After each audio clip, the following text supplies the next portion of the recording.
M&A transactions don't always involve large corporations taking over smaller companies.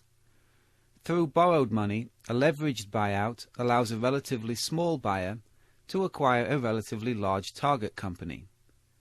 The purchase price is comprised of bonds or loans. The bonds are often referred to as junk bonds in reflection of their often risky nature. In an LBO, usually 70% or more of the purchase price is borrowed. Repayment is often paid by the target company following acquisition. These transactions often involve asset-rich target companies with a relatively currently low share price. Management is often replaced. Cash and other assets are sometimes stripped to repay the debt or provide dividends for the shareholders. Business organizations, mergers and acquisitions.